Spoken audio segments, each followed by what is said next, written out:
Well, hello everyone. I decided that I would put up an interesting remote view. It's a little different than the remote views that I've done in the past. It's a remote view meditating on power and the archetypes of power. And so I wanted to share them with you. But before I do, I just want to really express my gratitude to all of you who have written me and sent gifts, wishing me a happy birthday, feedback about the channel. And I really appreciate all of it. So I just want to thank some people for some awesome things I received. Uh, Thank you, thank you. I got the cat tarot. Beautiful. Let me give some shout outs here. Cyrus Rafat. Thank you, thank you. Gina, thank you for the cats. Hold on a second. I just want to make sure I got everybody. Um,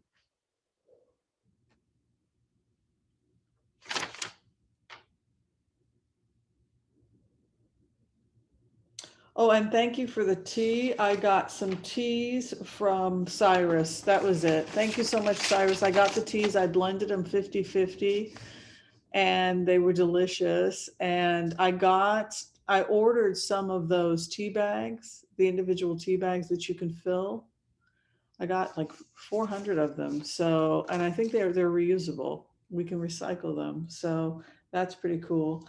Also from Susan Lynn, I got this beautiful, oh my goodness, look how beautiful this silk is from Susan Lynn Tarot. Is that not the most beautiful, beautiful colors in the world? Um, Cloudy Rainbow, Cloudy Rainbow from Susan Lynn. Thank you so much. I got a belly dancing outfit, a nice belt. Thank you for that. I have misplaced the bag of stuff, so I'll have to do that a little bit. Gina sent the cat tarot. Douglas, thank you so much, Douglas. That is a part of the bag that I've put somewhere. Douglas sent me a beautiful, oh my gosh, it was so beautiful, necklace. I've been rearranging the house, getting everything all nice and clean, and I seem to have put the bag with some of the gifts all over the place. Also, Carol sent me some very nice gifts, including this wonderful Jamaican coffee for my birthday.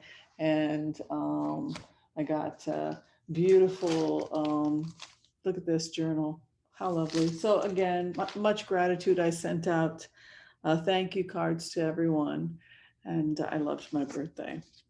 All right, so now that I've gotten that out of the way, I want to talk a little bit about the meditation I've had over the last couple days over this issue of power and what is power? How do we acquire power? What is defined as power?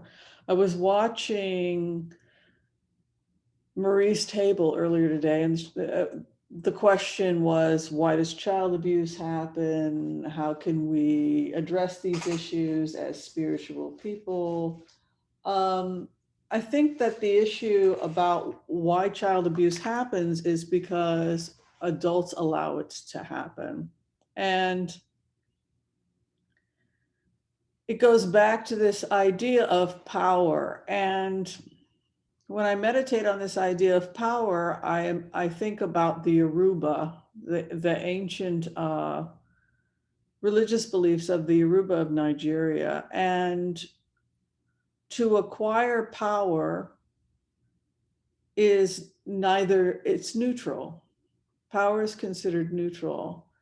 You can do good with power, or you can do bad with power. You can do good like Mother Teresa, or you can do something bad, like Epstein, for example, with power. So power is neutral. It's what we choose to do with power that determines whether or not power is good or bad.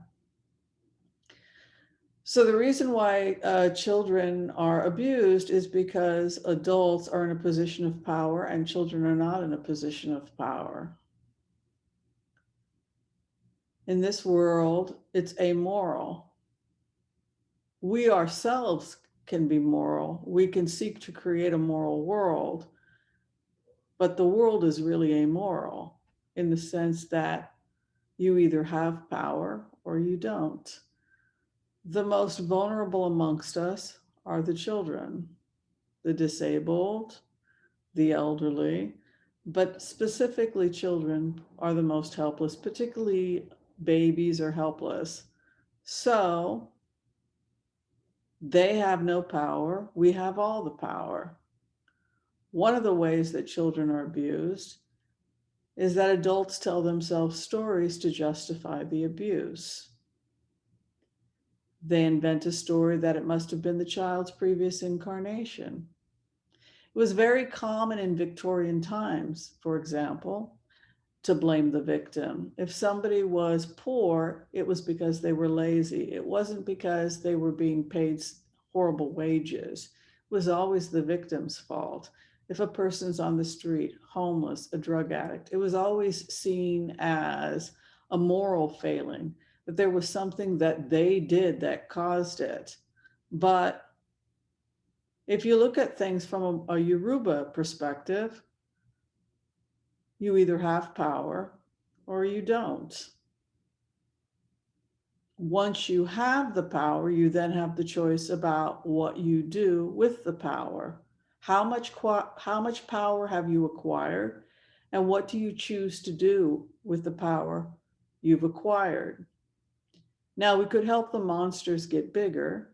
And one way we can help the monsters get bigger is by being apologetic, justifying it, minimizing, trivializing, and discarding what happened to the victim so that we can continue to justify the fact that we have used our power to do absolutely nothing. So, getting back to power. If you want to acquire power in this world, in this life, as I meditate on power, these are the things that allow people to acquire power. When we think about the royals who have a lot of power, when we think about people in positions of extreme power, extreme positions of power, these are some of the things that we associate with power. Calm. Powerful people are not screaming and yelling and losing control. Powerful people remain calm, even in a crisis. They're the person you go to because they are level-headed. That's the first rule of power. Be calm. The second thing that I took away from this meditation is that power is reserved. There's a willingness to wait to react, a wait to respond, not just a knee-jerk reaction to things. People in positions of true power are level-headed, ideally. They're the person that you give power to because they know they will make a reasonable decision. That's why you give them the power. You know that they will make a reasonable decision. A person in a position of power, or what places a person in a position of power is that they are often educated. Maybe they're not formally educated, but they can do a job. They have some mastery in some profession or some ability that makes them have power. They are the best educated. They are the best at what they do. And for that reason, they're given respect. Kindness is a form of power. The ability to be kind, the ability to be compassionate carries with it a tremendous amount of power.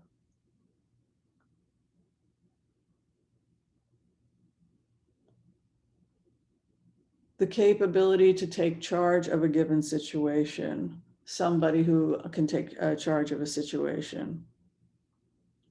The archetype of power in the woman as queen in the Torah was Esther or Ishtar. Ishtar and Esther may have actually been the same archetype, but in the case of Esther from the story of the Torah, the enlightened female or the queen was seen with the following attributes of power. She was compassionate. So compassion was one aspect of the Godhead, the feminine Godhead was compassion. It wasn't all of what it was to be the enlightened female, but it was one aspect, compassion. The second aspect of the enlightened female was wisdom. Similar to the male archetype, compassion and wisdom. If you look at Solomon, for example, similar archetype. The third aspect of power is that they're calm, they're compassionate, wise, cunning.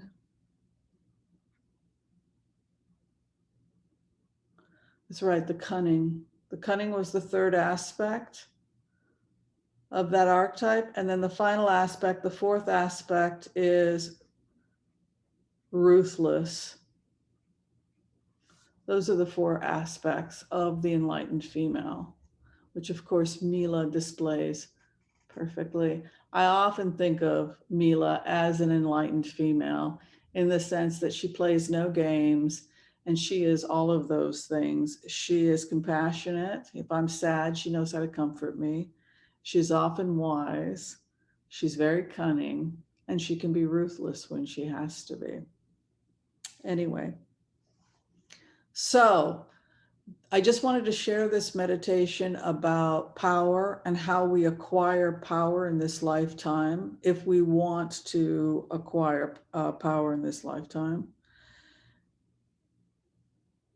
In terms of the things that the physical aspects of power in this world, it was education, money, charisma, right? Those are some aspects of power. But in terms of actual personality or characteristics, it was calm, reserved, level-headed, educated, kind, and capable of being in charge.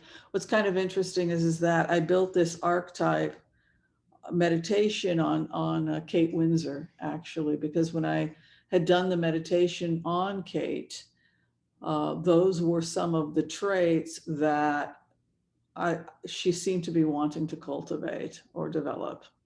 Leadership. These were leadership and power qualities that she was going to cultivate in this lifetime. Anyway, thank you so much, everybody, for all the birthday wishes. I'm sorry I was a little disorganized. It's getting a little bit late, but I wanted to just put this up. Thanks for watching my quick video on power, and we'll see you next time. Take care, everybody. Bye-bye.